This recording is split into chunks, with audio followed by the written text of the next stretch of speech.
Hi all. These are generally conversations between adults after the children have left the table. The language can be spicy and the subjects can get saucy. So if you're ready, this is the Southern Fork.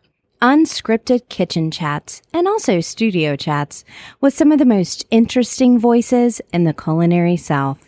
I'm Stephanie Burt, a food and beverage writer based in Charleston, South Carolina, who travels with her fork to write for a variety of publications, from magazines you might have on your coffee table to the website you love to visit for your favorite recipes. And I'm inviting you to come behind the scenes with me to get to know the people who make this Southern culinary landscape so special. I'm always hungry for the next bite, thirsty for that next sip, and ready for the next conversation. Let's dig in.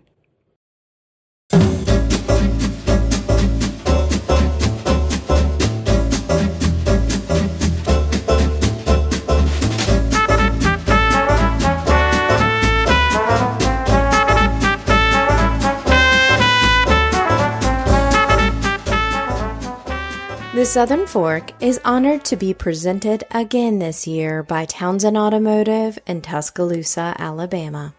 Celebrating 50 years of service in Tuscaloosa and West Alabama, the Townsend family of dealerships has been a locally owned company built on service and connection with its customers.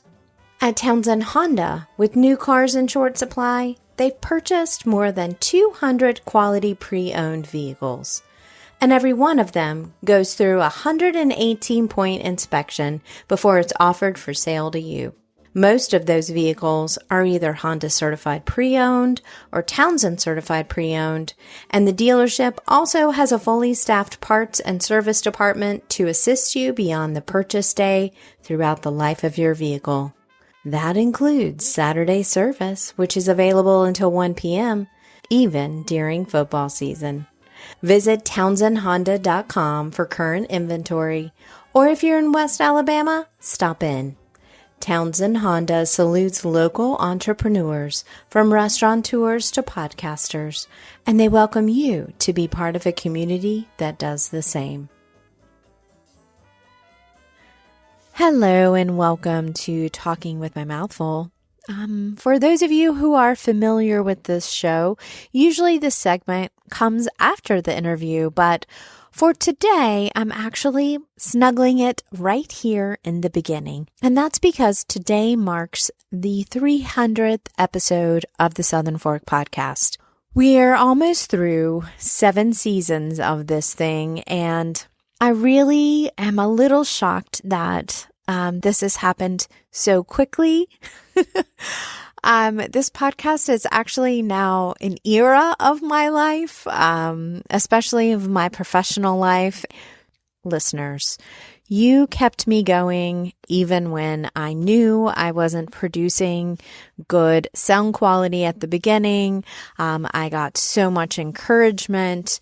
People in the culinary world would say yes to the podcast, and they were also listeners. They were enthusiastic about this idea. And as I worked on it more and more, it actually started to feel like a community to me, both of the Southern Fork guests, the listeners, and I was having conversations with individuals, but I was also having conversations with thousands of you.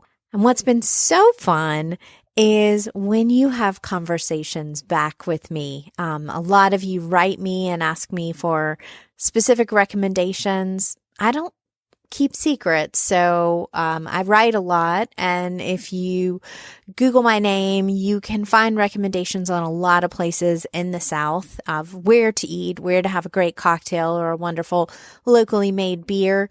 I also get a lot of engagement on social media. I feel like I've gotten to know some of you through that, and met some of you in person as you've come through and been at events.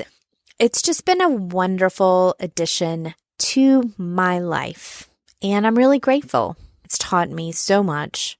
But today, instead of spending a lot of time talking about what it's taught me, I thought about the idea that we should just stick with the format. That is an interview.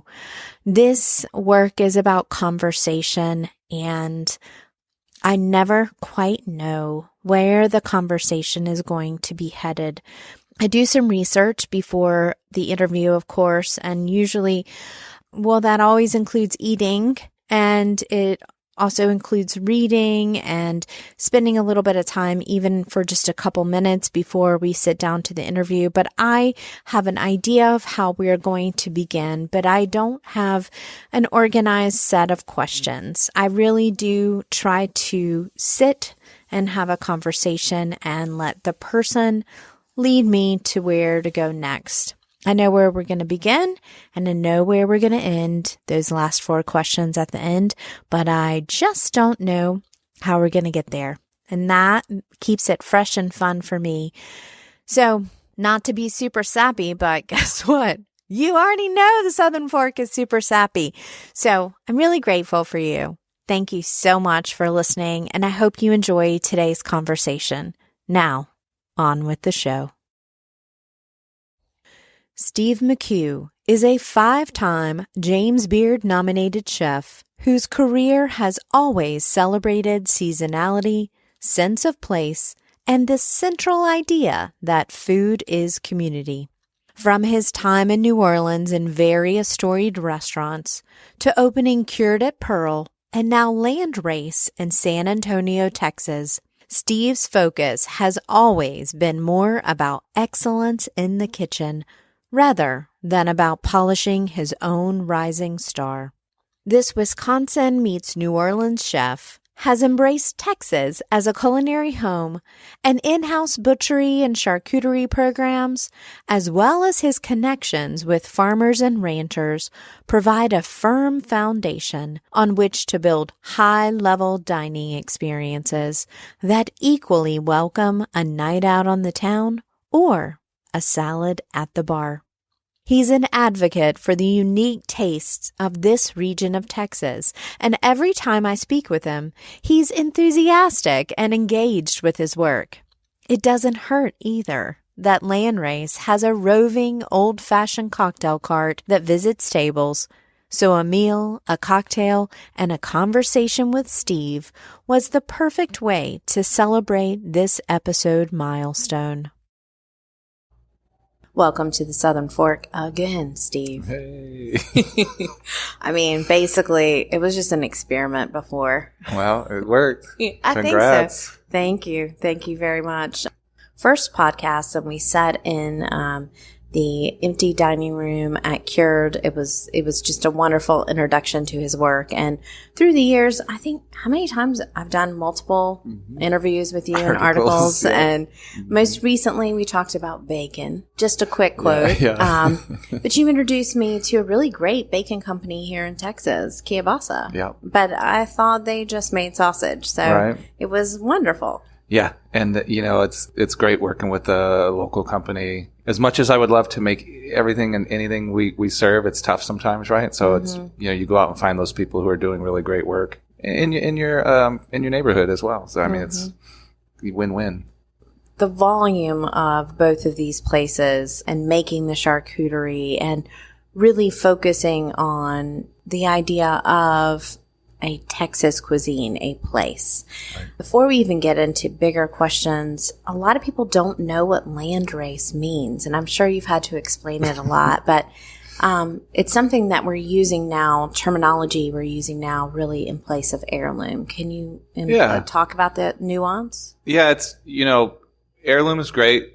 Landrace kind of takes it a little bit further, and it becomes about place and how things grow better because of place. There are landrace pigs, there are landrace vegetables, landrace, cattle, grains, ancient grains, those are all landraces.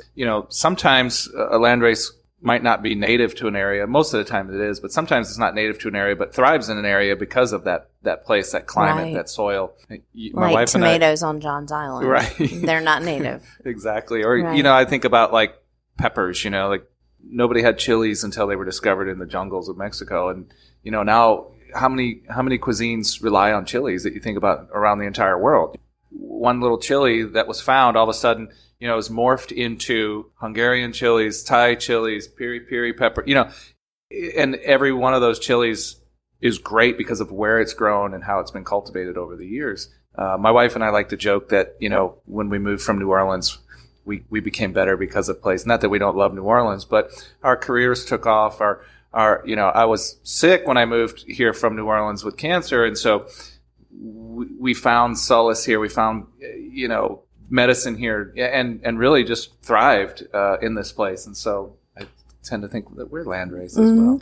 I love that. I like thinking about that idea of Landrace. And you're a Wisconsin guy. You were cooking in New Orleans and really made your name first there. Coming here, Texas is its just its own culture. And really, we forget in this country, because we all have the same television stations, that this country is huge. It's a continent. And there are so many cultural nuances and shifts, and we act like they're not. Yeah. And I think that flattening of a cultural narrative is really one of the biggest things that I fight against in my work. Yeah, I think we're all guilty of it, right? I think we think of New York, we think of New York City, but we don't realize that state is very big and very different. New Orleans is definitely not Louisiana. I mean, it's very two different places. And you would think about how big a state like Texas is. There's a lot of countries that would fit in Texas. I mean, it's a lot of Europe. Yeah. I remember years ago driving across Ireland in under 4 hours. You can't get to Dallas in 4 hours from here, And so from kind of the East Coast and Piney Woods all the way out to the east side of the state, and then all the way out to the west, it's so different. And what I love is driving across the state and just seeing how it changes geographically. And, it gets very brown and deserty and mesquite trees and, and then plateaus and hills, and you're just like, wow, this is still Texas. This is so crazy, and it's very different. Cuisine is very different. The food ways are very different, and it's like that throughout the whole country. Right. It is. And it moves. Like I just was telling you, I just came from the hill country, Fredericksburg, about an hour from here. Yeah. And it's a different feel. Yeah. It's a different place. And I stayed extra, sit with you and a couple other people and make sure that I would eat here. But one thing that I've noticed is the amount of meat that I have consumed in the last 5 days, even though I am a meat and potatoes girl, fried chicken, I love it. But just that Texas beef idea and aesthetic is still very much throughout the state. Right. And here at Landrace, that really is a cornerstone of the cuisine here on your menu, shifting. And there's so much conversation right now about beef, about not eating it, about its impact on the environment, its impact on your body. But also, I've had Meredith Lee, who's a really great proponent of the whole animal butchery, and I love her work. And it can be, it can be the completely opposite. It can be fortifying for you and good for you. Yeah. And how do you work that in a very slick, fancy hotel? And I should say we're sitting in a very slick, fancy wine cellar and that's the sound of, you're hearing some coolers that are that are probably chilling the Chenin Blanc that I want. Go ahead. Well, you're right. And as somebody for a long time who kind of came up as a butcher, who did a lot of butchering in New Orleans, I opened Dickie Brennan Steakhouse 1998, 99, somewhere around then. I mean, a long time ago. Your skincare is really good, Steve. And,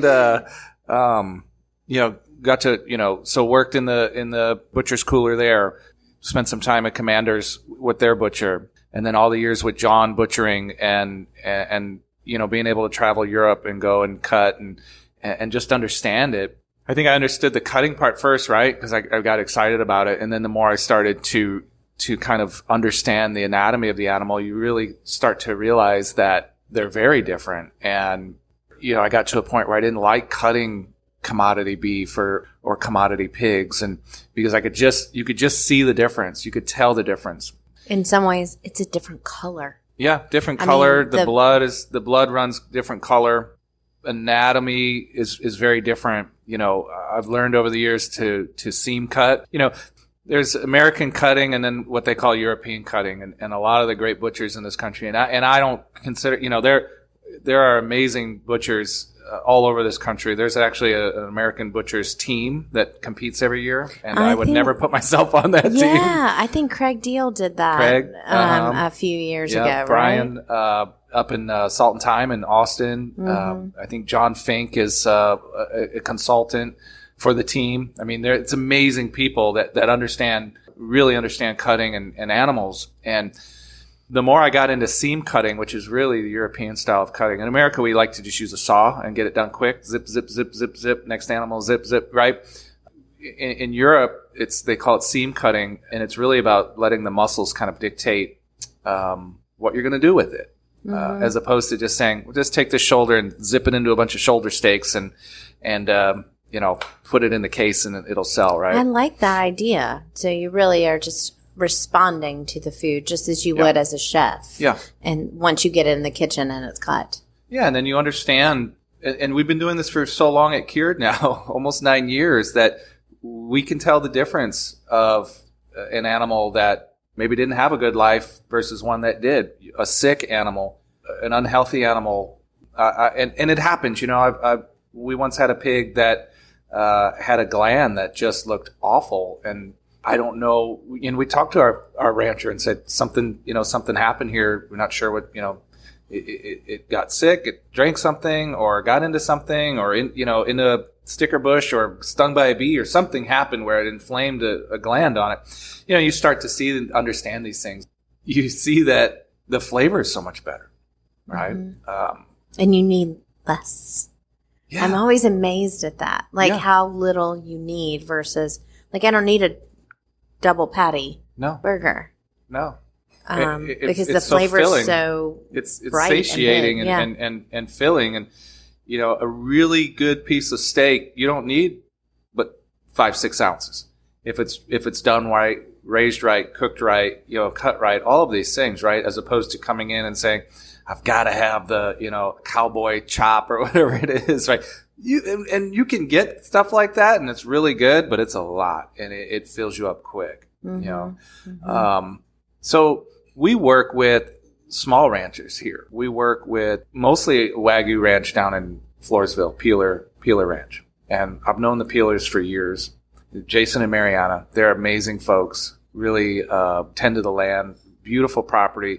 One thing that they do is they rotate their fields with sheep and goats. And that helps kind of create a barrier for anything that would potentially sicken the cattle as they come through. So the goats are very good at clearing out things that cattle don't want to eat, shouldn't eat. Goats will eat anything. And the lamb will eat other grasses. They love kudzu, by the way. Yeah. Goats are amazing. They really are cool. And it's a great sustainable meat. We don't eat enough goat in this country. I'm working on it, but I'm one small woman. Yeah. Medium woman. And yeah, it's... That's a whole nother podcast. But yeah. So the Peelers do a really great job of land management. They don't overcrowd their fields with cattle, right? And I say we mostly work with them because sometimes I can't get it. It's just sometimes, hey, we only killed 6 animals this week. You have to find fillets elsewhere. Good thing is they also work with another operator, Dean and Peeler, have an Angus line as well, separate. So I can call Dean and Peeler and say, hey, can you send over, I ordered 24 tenderloins from Peeler Ranch and they only sent me 18. Can you fill in the other 6? And they do, right? And it's really good, well raised once again, and small. They're not trying to be everything to everyone. They're not trying to be on every single menu in town. And I appreciate that, right? I appreciate that sometimes I can't get it. Right. And most restaurants, it's pick up the phone, call large meat company, fill in the blank. And you really don't know where it's raised. It will say USA. Yeah. And it's like, well, these came from Nebraska, these came from Iowa, these came from, you're not really sure. This is Colorado, And so what you end up with is an inconsistent product in your restaurant, right? And not that it's not good, but it's different. So for your customer base, they're coming back and it's like, last time I was here, the strip was really good. And this time, I don't know, it wasn't so good. Because it probably came from a different, large commodity ranch somewhere else in the country. I've never really thought about the inconsistency of that. Right. And also for your chefs. Yeah. They're going to have to respond to that. And usually we talk about land-raised stuff or heirloom varieties or small farms as having to work with inconsistency and to work with nuance. But you're kind of flipping that on its head and saying, I know what I get here and I won't know here. And for us, I've always had this idea and kind of an unwritten policy that I'm going to go and visit the people I work with. I'm going to go and understand their facility, their processes, their take. And sometimes you visit a place and you're like, I don't think I want to work with these people. Like, I don't think they know enough about animal husbandry, or, I swear to God, there's spraying Miracle-Gro on these vegetables, or, what I'm saying? Like, and you just kind of get that, and it happens, right? But for the most part, I go and I work, every farmer, every rancher we work with, we've seen their processes. We've understood, we talk to them, and it's all knowledge. And if I'm not saying I'm an expert on raising beef, I grew up on a dairy farm, right?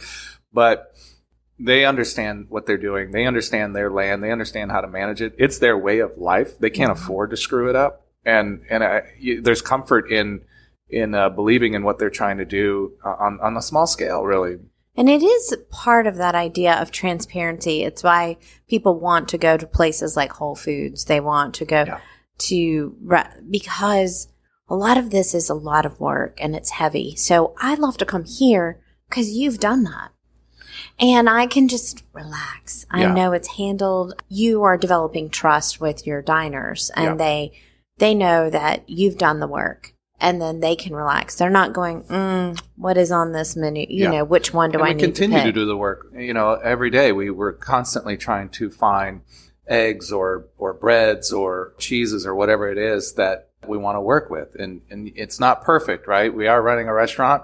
We're running a business, and you get caught up sometimes and going, God, now I got to figure out where my milk's coming from. And, and there's so many things that come through our back door every day: flours, corn, butters, dairy, and so it's a constant evolution of just trying to be better all the time and trying to figure that out. And at the same time, you can ask one of my servers about the pigs we use, about the beef we use, about the cheeses we use. And hopefully they're going to be able to tell you about it if I've done my job correctly. And you can't say that in every restaurant you go into. Where's your beef come from? I don't know, the big truck that shows up once a week. And one of the best questions, because one of my beats, is sustainable seafood. And so I try to teach diners not to ask, is this local? Yeah. Because somebody just goes, yeah. And it's easy. And they're not trying to lie, but they're trying to make you happy. Yeah. They don't know. They're reading the room. They're in a rush. They got 4 more tables. You ask, where is this from? Yeah. Can you tell me about this farm? Yeah. There's also, I keep joking, there's family washing in the South where you say, this is a family business. And you're just like, owned by Sunco. Yeah, and you're like, really? And then there's also farm washing. And so there is this idea that it's very pretentious to put farm names on menus. Can you respond to that as a chef? Yeah. Early on in my career, it was something we saw all the time. If I were to do that here, these menus would read like a novel. It'd be like, I'd have to walk around in like a NASCAR jacket, with Oh my God, that's so good. I want NASCAR jackets. Right, with all my farms, all my ranchers and all my, peeler. And you're just always like, dude, I asked for that patch last month. Can you bring that? Yeah. Where's your eggs come from? Read the back, It would get out of control, which is why you don't see a ton of that on the menu because, it's vegetables from Brawny Farms or, Farmer John or, Miss Lori's eggs. And it's so many small little people who show up with their little hatchback or their truck and, dropping off stuff. And, it would just get kind of silly. And, there's a lot of restaurants now that you'll see like a kind of a section on the menu where it's like, we work with these. Right. And, I think that's great, right? And even on the website, there'll be a link if people are interested, that kind of thing. Yeah. It shows a level of competence that you don't see in a lot of chain or big restaurants. And, it's like that Portlandia sketch where they're like, did the chicken have a name? Yeah. It's like, I know. Fred Armisen. Right. We will never forgive him for that because every time we think about chicken, we think about that skit. That's great. Yeah. I think about that all the time. Like, what was the chicken's name? Right. Yeah. Did the chicken have family? Here's the certificate. I was talking last night at the table about this.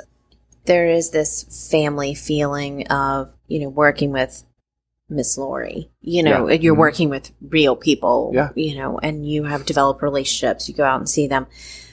But your stuff, your restaurants here in San Antonio, Cured is this beautiful building in a beautiful updated complex. The Pearl Complex is gorgeous. And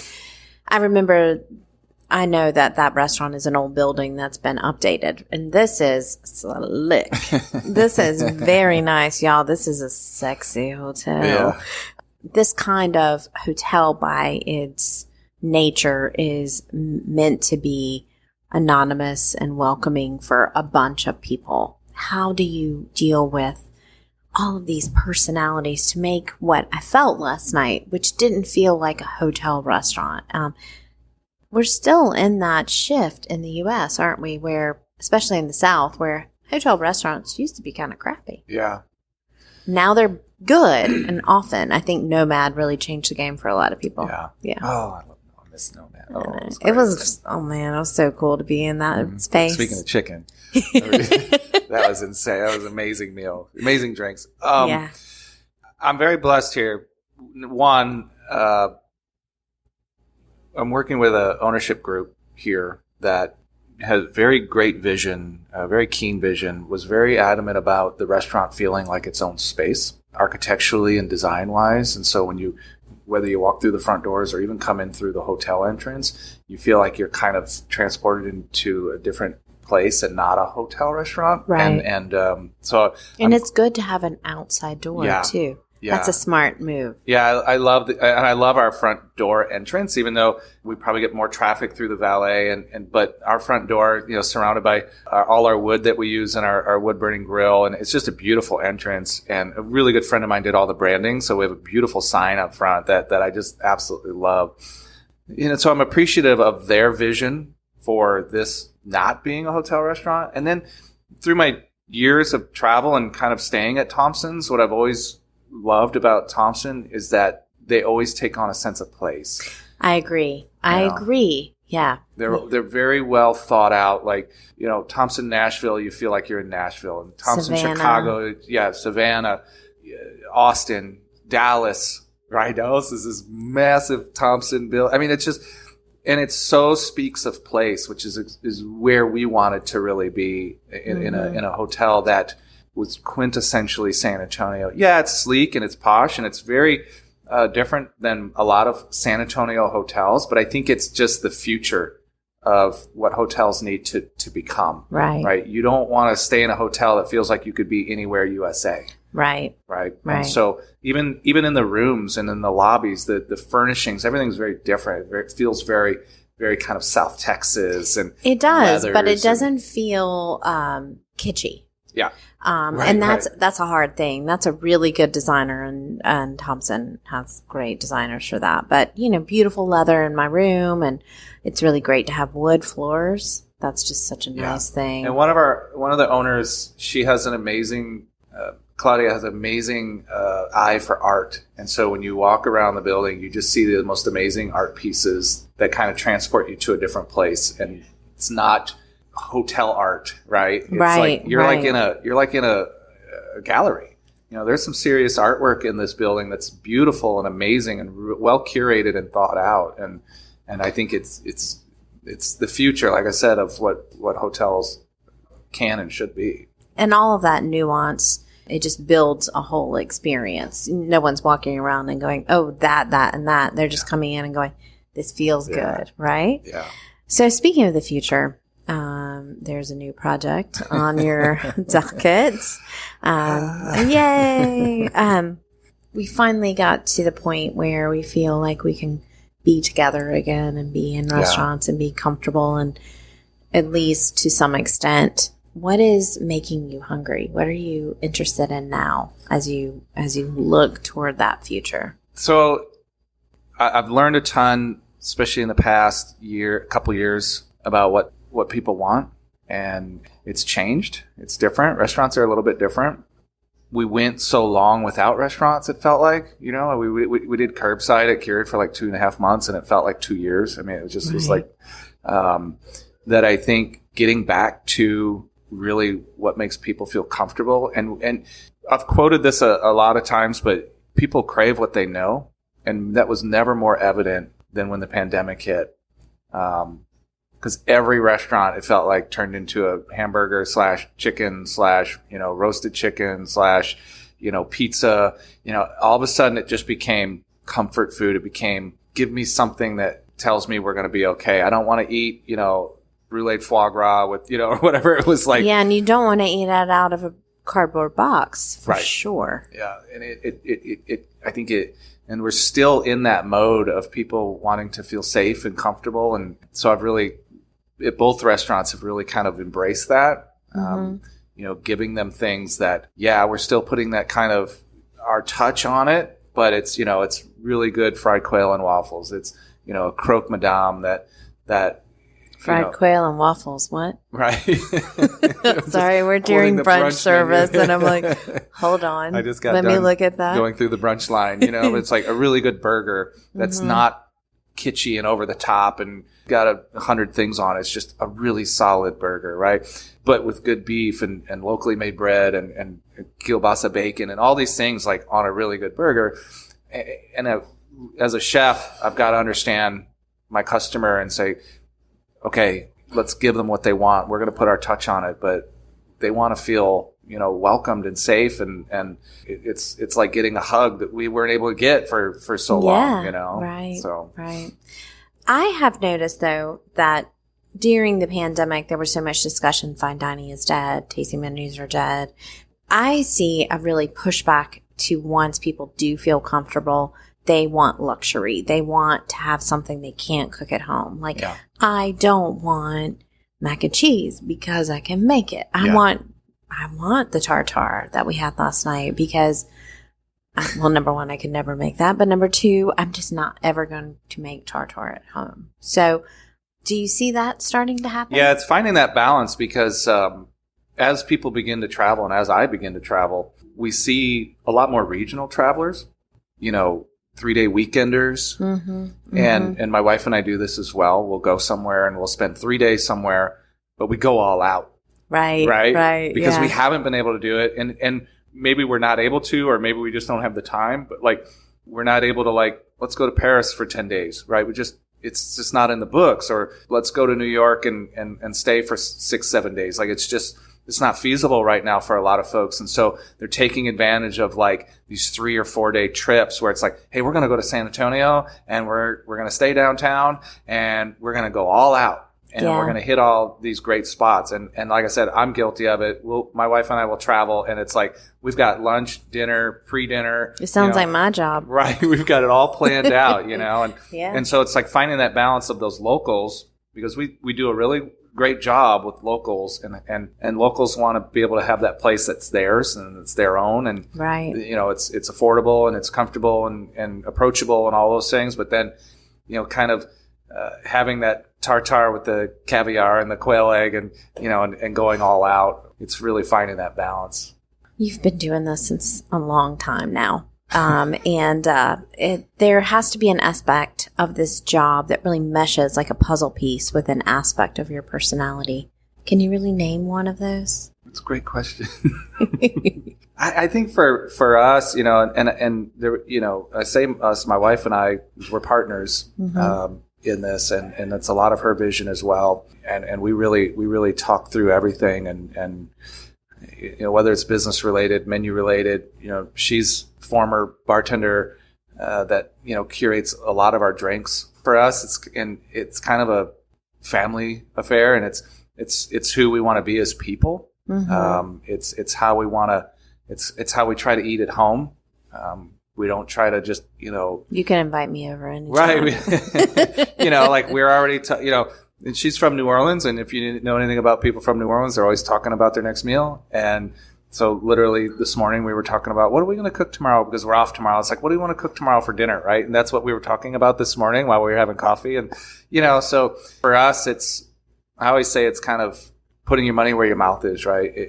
The things we preach and the things we talk to our servers and our young chefs and our cooks, and it's the same way we are when we're not in the restaurant.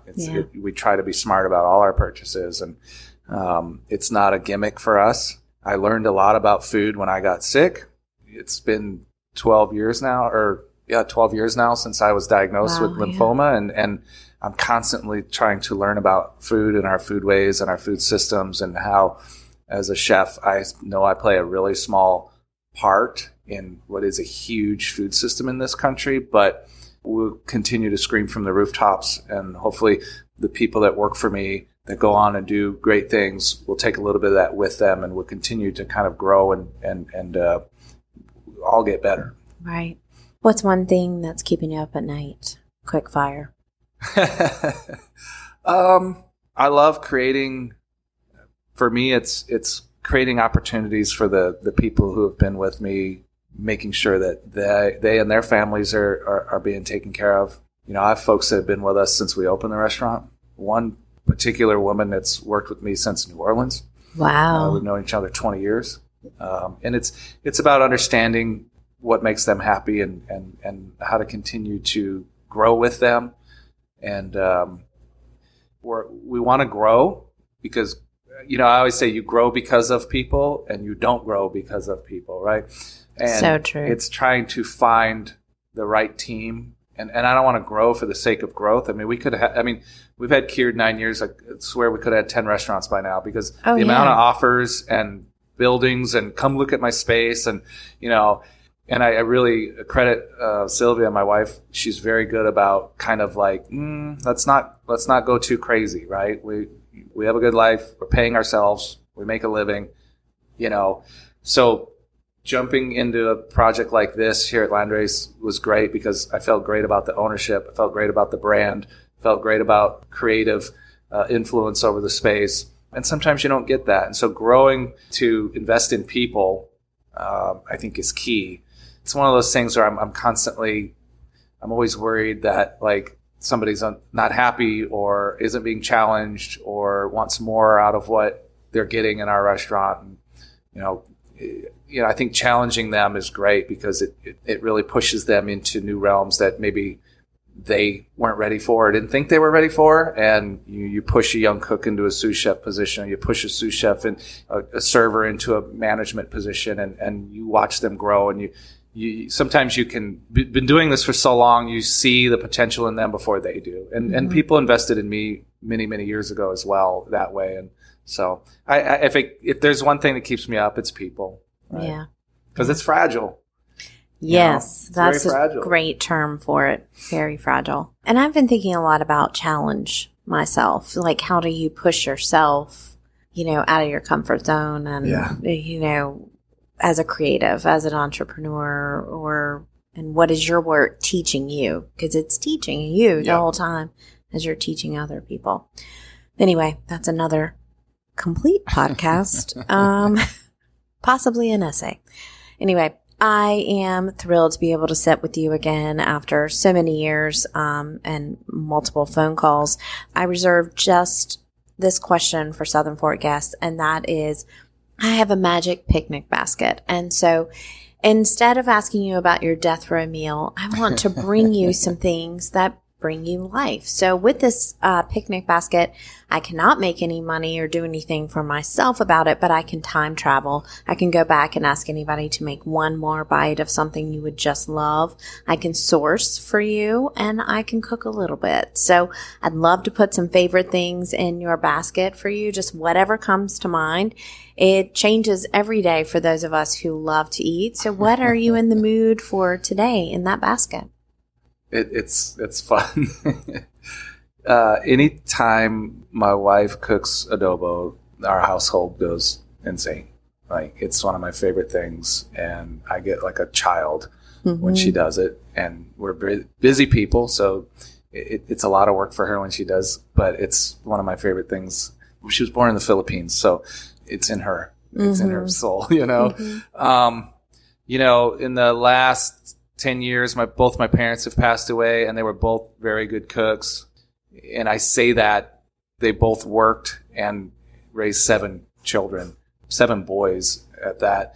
And so it was always a challenge, and they would get really creative. My mom used to make this dish, and the first time she ever made it, I think it was one of those things where there wasn't a lot in the house, and she was Alsatian, German descent, and she would cook potatoes down with vinegar and sugar, and then she added hot dogs to it, like chopped them up really small.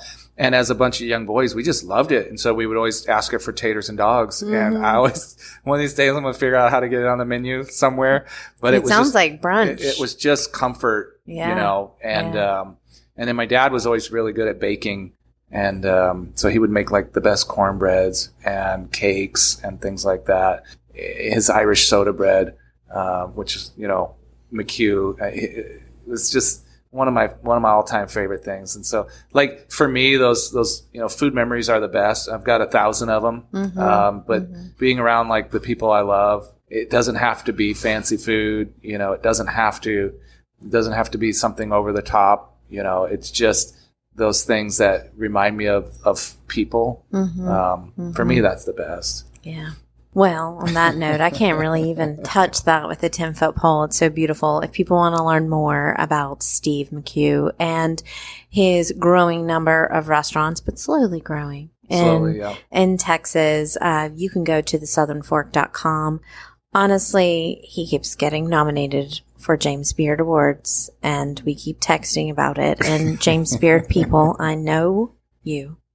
I really want this to be fixed so that I can send emojis instead of, well, there's always next year. Yeah. So, one of my favorite chefs to talk with, and, God, the food's damn delicious. So 300 episodes in the archives. There's another one from Steve. And if you go to thesouthernfork.com, I'm going to have links there so you can see beautiful images of the food and the face behind the voice. And I will also link on his episode page to the first time that we talked. Just be nice to me if you listen to it, because I'm very green. I'm still green. I'm never going to learn enough. I probably was too. Thanks again, and thanks for an amazing meal last night. It was worth the wait. It was really worth the wait. It's always great to see you.